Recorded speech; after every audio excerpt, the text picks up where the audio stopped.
Nung isang araw may nagbigay sa iyo na customer ng abuloy sa iyong lolo. Ano naramdaman mo nung inabutan ka? Para pong inabutan po, para pong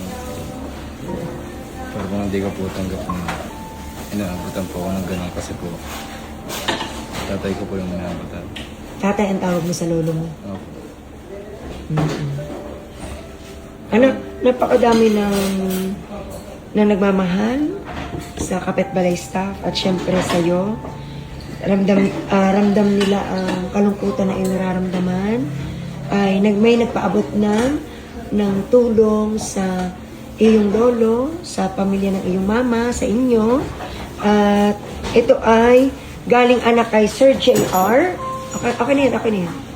Anak, ito ay galing kay Sir JR. Ayan, 3,000 ha? Okay.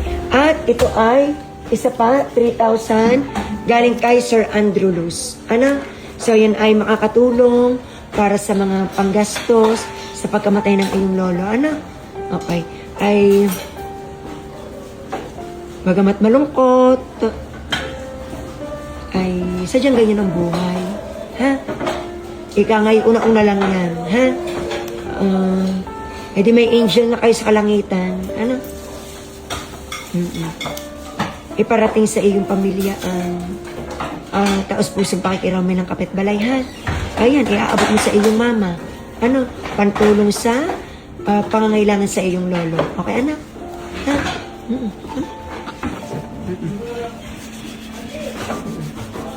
Ramdam ko yung concern mo sa kapitbalay. Ha? Salamat, anak, sa tulong sa sir.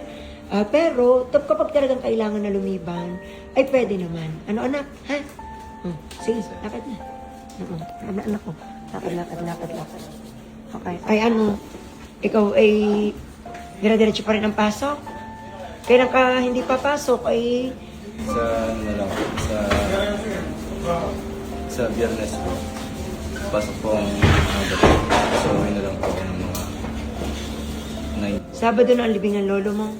Oo. Huwag ka nang pumasok ng araw na yun, anak. Oo, huwag nang pumasok, ha? Oo. Pero anong dahilan bakit ikay napasok yung totoo?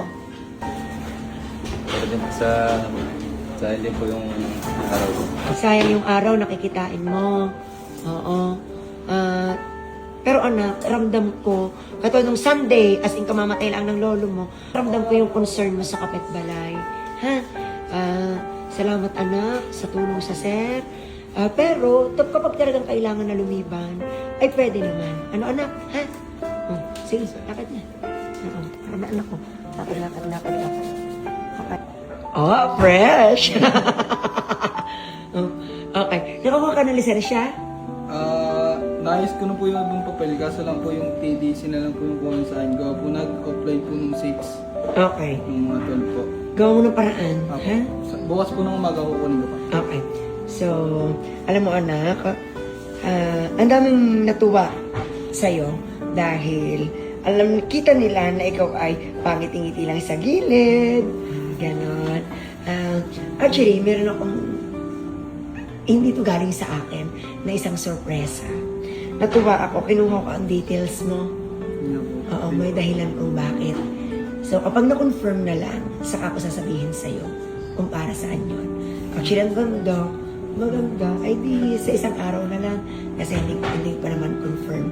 Pero, magpa-thank you na agad tayo kay Sir Andrew Luz. Thank you po, Sir Andrew Luz. Oo, si Sir Andrew Luz, napaka-supportive ni Sir. So, ngayon anak, merong nagbigay sa'yo na ayaw magpa-mention. So, paano natin siya pasasalamatan? Thank you po, ma'am, sir. Ayan, 2,000. Okay? Oo, ayaw niya magpa-mention. Ito ay pinaabot kay Sir Sherwin. Okay? Mag-thank you kay Sir Sherwin din. Thank you po, Sir Sherwin.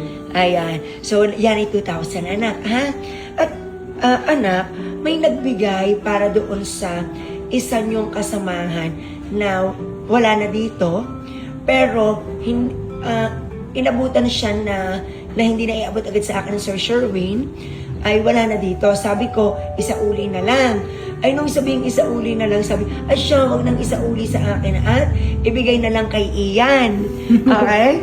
So, ito ay galing kay Ma'am Lenlen from Hawaii. Thank you po, Ma'am Lenlen, from Hawaii. Ayan, ang dami nabigay ni Ma'am Lenlen kasi may nagbigay siya ng puro 1,000 sa mga kasamahan mo. Di ba? Ito, 1,000, 2,000, and 3,000 pesos. Yung ngiti-ngiti ka dyan. Di ba? So, anak, ayan, tanggapin mo. Okay. So, yon. Happy ka? Opo. Ako din, sobrang happy ko para sa inyo. Okay? Lagi magbabait ha? Lagi mag-iingat. Okay? Thank you po, sir. Lakad na. Okay. Ingat anak ko, ha? Okay? Lakad na. Bye-bye.